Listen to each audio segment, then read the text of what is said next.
So many stories and series, yet it always feels like there's very little time to experience them all, especially classic or older ones. However, there's one newish series and manga that I was told by a handful of people that I, specifically me, would love. That manga being Dandadan.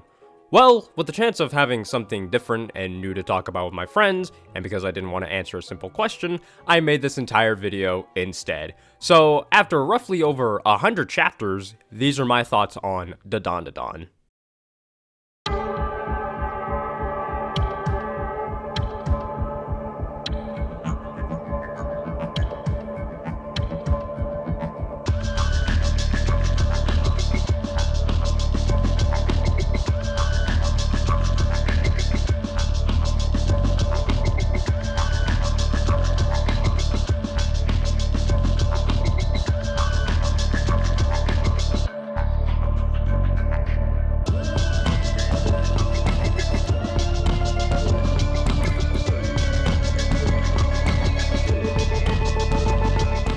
One of the main appeals about the Dandadan is how easy and at the same time how hard it is to describe and sell it.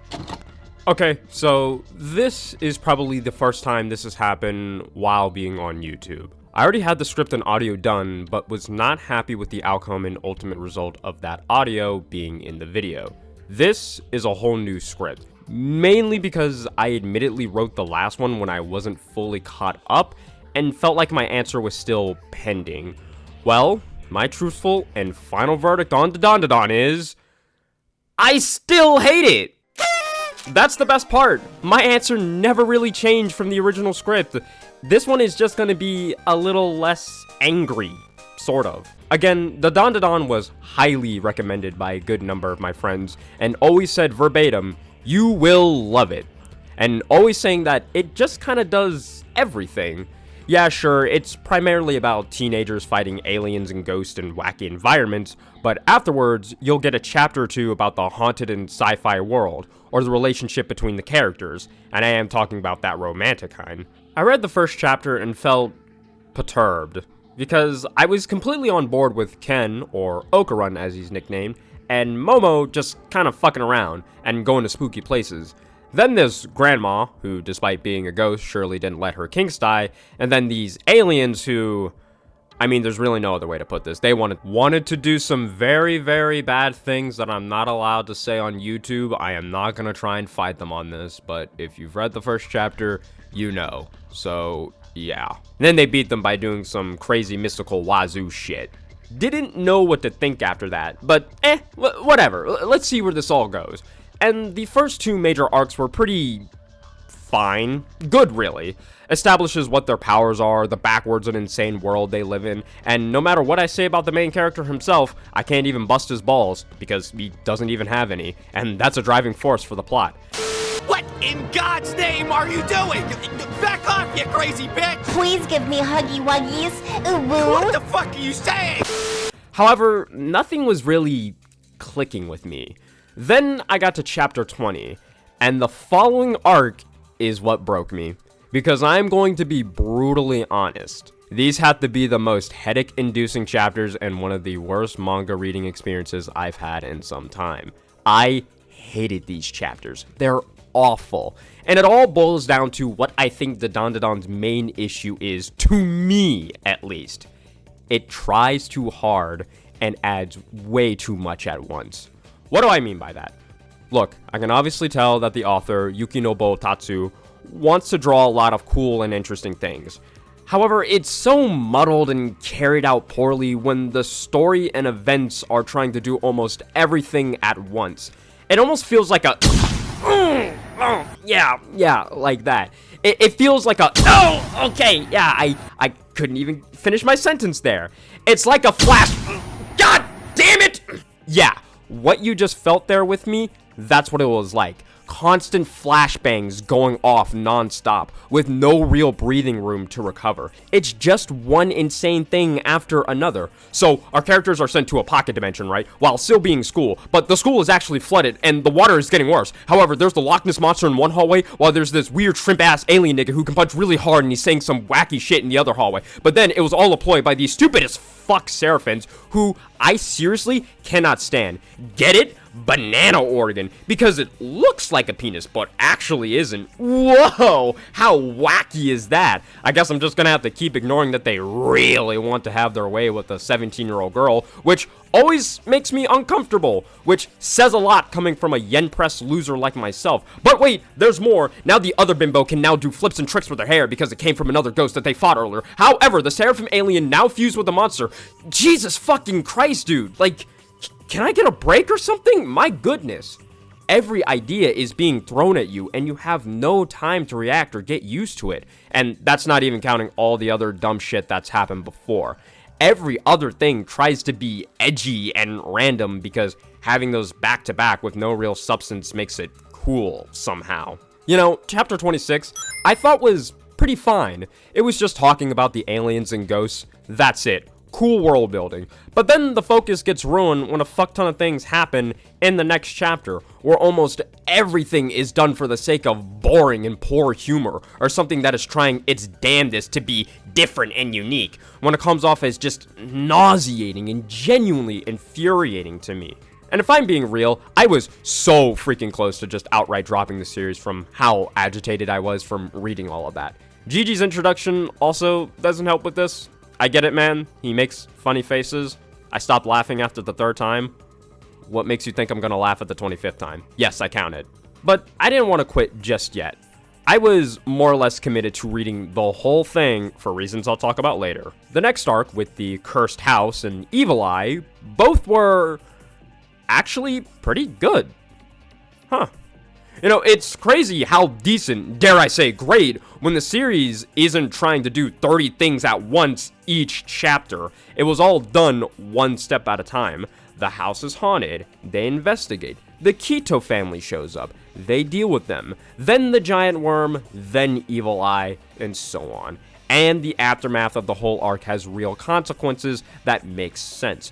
Everything feels natural while still not straying too far from the story and isn't just, haha, look how weird it is, therefore cool. Double page shot, post on Twitter, don't question anything. And for the following arcs, I don't really have too much to say about them. Kaiju and Space Globalists. Former is painfully okay. The latter is the only other arc that doesn't feel like too much nonsense is happening for the sake of nonsense and is actually paced well. Good job. Now, I know I spent a pretty big chunk of time seething at the story, because I surprisingly do believe that when it hits, it hits. When it doesn't, whoo boy. But one thing I can say that usually hits is the art. It's pretty good, and more specifically, what I like about it is that it captures speed at a wicked level. The choreography for fights and action is some of the best I've seen in a while. The combination of weight, speed, and motion all being used in tandem all look great together when you see battles get intense or reach their climax. You see each action and movement taken by each participant, panel by panel, and it's a joy to witness. I know the anime has been announced, and I don't know what studio is going to take it, but I think Bones is a good pick. They're great at animating speed and motion. If not then a studio that can at least capture Okarun moving like a Devilman Crybaby guy. And speaking of Okarun, I usually spend a segment talking about the characters and announcing my favorite one. Well, honestly, no one really sticks out. Nothing's been said or done that fits either category involving me understanding their motives to a relatable level, so I root for them from their personality and ideals, or they do something really cool that makes my monkey brain neurons shoot off like fireworks. Nothing. I guess it's a three-way tie between these goofballs, but even then, it's still just a mixed bag. I like Okarun's speed and ability. I certainly do love the idea that he isn't just another main character whose power involves punching or hitting things hard, and he's just dumb and doesn't ask questions. He's just stupidly fast, and I do enjoy that. Evident to that notion is me having over 100 single issues of a certain blue hedgehog. However, that's me liking his power more than his actual character, and the same can kind of be said for Gigi. I love Evil Eye. He's actually really cool. Gigi is just kind of there, but I will give him props for basically being able to pull off a Kamehameha, so good job, I suppose. And Momo was up there too, but the more I read, half the time she's cool, the other half is being moody, and that got a bit annoying.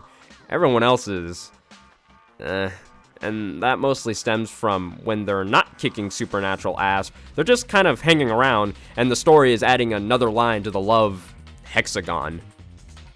This does nothing for me. Okay, by this point, you've probably asked the question of, bro, if you didn't like it early on, why continue? Because I at least wanted to give it a real chance, and by the time of this recording, that's over 100 chapters. I think that's enough for me to say something, and eliminate the opposite possibility in question, which would have been me reviewing the series from only the first 30 chapters. Instead, you would have just said, oh, but bro, you missed out on the best moments in the series. XYZ happened. Well, I read the whole alphabet, and I'm not really impressed. And even though I say that I hate it, that's just the easiest way for me to describe my feelings. It's more along the lines of, I dislike most of it. However, hating is putting time and energy into disliking something, and here I am, making an entire video about me disliking it. Dandadan is a series I obviously didn't enjoy the majority of. I would be more on board if the stories and characters weren't just the embodiment of random bullshit, go! If it wasn't just that, then I would be more on board. Again, the two arcs that I do like, the Cursed House and Evil Eye and Space Globalist, those are actually pretty good. The art is superb, the fights are cool, and every now and then it does something interesting. But the way that I always like to look at it is that if you got 4 to 5 answers right out of 10, does that really mean you've passed? Everything else is just fine and okay. And shockingly, to disappoint my friends from what they've said, I get it. I truly do. But I don't think it's for me. And that is my review on the Dandadan. As my friend told me just about an hour ago of me recording this, you're probably going to catch some flack for this. That is a-okay for me. And before any of my other close friends like to think like, typical, you just hate everything. Reminder that the last video that I made that was mainly negative was about 2-3 years ago. Everything else has basically just been positive and practically dick riding, if we're being honest. So, yeah. In other words, the reason why I really wanted to make this video is to spice it up. Ain't nothing wrong with that, and it's technically not illegal. So, yeah. Hope you somewhat enjoyed what I had to say about a series you probably enjoyed yourself, but hey, that's the fun of it, right? We can have some fun discussing about it and everything. Again, some things I like, most of the other things I really don't. So yeah, hope you take care. Let me know what you guys think in the comments below. You know what to do with all the links that I provide and everything of the sort. Thank you for watching. That's greatly appreciated, of course. Have a great day, have a great night, and everything else, you know what to do. Bye.